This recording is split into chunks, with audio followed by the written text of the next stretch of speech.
Hi ಎಲ್ಲರಿಗೂ ನಮಸ್ಕಾರ. Welcome back to my channel. ನಾನು ಇವತ್ತಿನ ವಿಡಿಯೋದಲ್ಲಿ ವಾಂಗಿಬಾತ್ನ ಮಾಡ್ತಾ ಇದ್ದೀನಿ. ಸಾಮಾನ್ಯವಾಗಿ ವಾಂಗಿಬಾತ್ನ ಗೊಜ್ಜು ಬೇರೆ ಮಾಡಿಕೊಂಡು ರೈಸ್ ಜೊತೆ ಮಿಕ್ಸ್ ಮಾಡ್ಕೋತೀವಿ. ಆದರೆ ನಾನಿಲ್ಲಿ ಪ್ರೆಷರ್ ಕುಕ್ಕರ್ನಲ್ಲಿ ಮಾಡ್ತಾ ಇದ್ದೀನಿ. ಈಗ ಒಂದ್ಸಲ ಟ್ರೈ ಮಾಡಿ, ತುಂಬಾ ಟೇಸ್ಟಿಯಾಗಿರುತ್ತೆ, ಹಾಗೆ ಬೇಗ ಸಹ ಆಗುತ್ತೆ. ಹಾಗಿದ್ರೆ ಬನ್ನಿ ಇವಾಗ ಕುಕ್ಕರ್ನಲ್ಲಿ ವಾಂಗಿಬಾತ್ನ ಹೇಗೆ ಮಾಡೋದು ನೋಡೋಣ.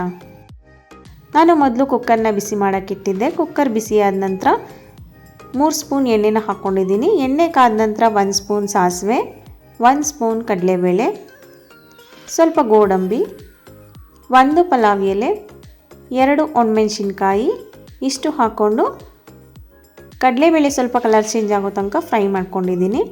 ನಂತರ ಇದಕ್ಕೆ ಕಟ್ ಮಾಡಿ ಇಟ್ಕೊಂಡಿರೋ 2 ಈರುಳ್ಳಿನ ಹಾಕಿ ಫ್ರೈ ಮಾಡ್ಕೋತಾ ಇದ್ದೀನಿ. ಈರುಳ್ಳಿನ ಸಹ ಅಷ್ಟೇ 1 ನಿಮಿಷ ಫ್ರೈ ಮಾಡ್ಕೋಬೇಕು.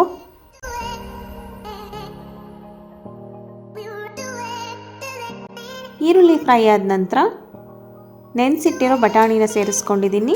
ಹಸಿ ಬಟಾಣಿ ಇತ್ತು ಅಂದರೆ ಅದನ್ನೇ ಸಹ ಹಾಕ್ಕೋಬೋದು. ಹಾಗೆ ನಾನಿಲ್ಲಿ ಬದನೆಕಾಯಿ ಕಟ್ ಮಾಡಿ ಇಟ್ಕೊಂಡಿದ್ದೀನಿ. ಈ ರೀತಿ ಉದ್ದುದ್ದ ಕಟ್ ಮಾಡಿ ಇಟ್ಕೊಂಡಿದ್ದೀನಿ. ಕುಕ್ಕರ್ನಲ್ಲಿ ಕೂಗಿಸೋದ್ರಿಂದ ಬದನೆಕಾಯಿ ಜಾಸ್ತಿ ಬೆಂದೋಗ್ಬಿಡುತ್ತೆ, ಆದ್ದರಿಂದ ಸ್ವಲ್ಪ ದಪ್ಪ ಸೈಜೇ ಕಟ್ ಮಾಡಿದ್ದೀನಿ. ಬದನೆಕಾಯಿ ಹಾಕಿ ಮತ್ತೆ 1 ನಿಮಿಷ ಎಣ್ಣೆನಲ್ಲೇ ಫ್ರೈ ಮಾಡ್ಕೊತಾ ಇದ್ದೀನಿ.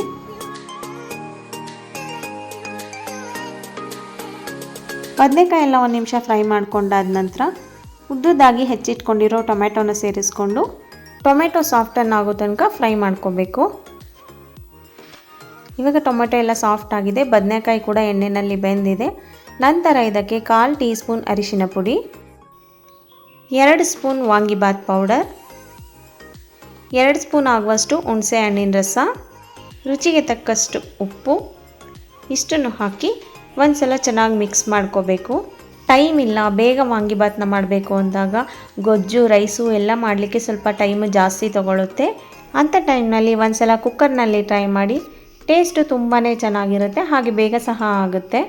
ಇವಾಗ ಪೌಡರ್ನ ಹಾಕಿ ಮಿಕ್ಸ್ ಮಾಡ್ಕೊಂಡಾದ ನಂತರ ನೀರನ್ನು ಸೇರಿಸ್ಕೊತಾ ಇದ್ದೀನಿ. ನಾನು 1 ಗ್ಲಾಸ್ ಅಕ್ಕಿಗೆ 2 ಗ್ಲಾಸ್ ನೀರನ್ನು ಸೇರಿಸ್ಕೊಂಡಿದ್ದೀನಿ. ಸ್ವಲ್ಪ ಕಟ್ ಮಾಡಿ ಇಟ್ಕೊಂಡಿರೋ ಕೊತ್ತಂಬರಿ ಸೊಪ್ಪನ್ನ ಹಾಕಿ ಒಂದ್ಸಲ ಮಿಕ್ಸ್ ಮಾಡ್ಕೊತಾ ಇದ್ದೀನಿ.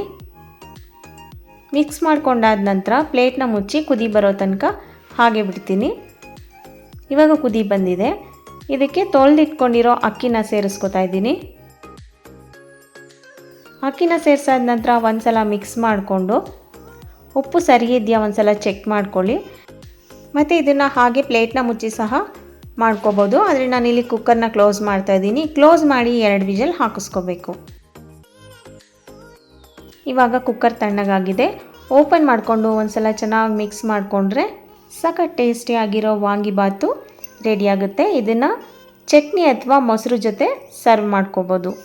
ನಿಮಗೆಲ್ಲ ಈ ರೆಸಿಪಿ ಇಷ್ಟ ಆಗಿದ್ದರೆ ಪ್ಲೀಸ್ 1 ಲೈಕ್ ಕೊಡಿ, ಹಾಗೆ 1 ಕಮೆಂಟ್ ಮಾಡಿ, ಮತ್ತು ನಿಮ್ಮ ಫ್ಯಾಮಿಲಿ ಫ್ರೆಂಡ್ಸಿಗೆಲ್ಲ ಶೇರ್ ಮಾಡಿ. Thank you.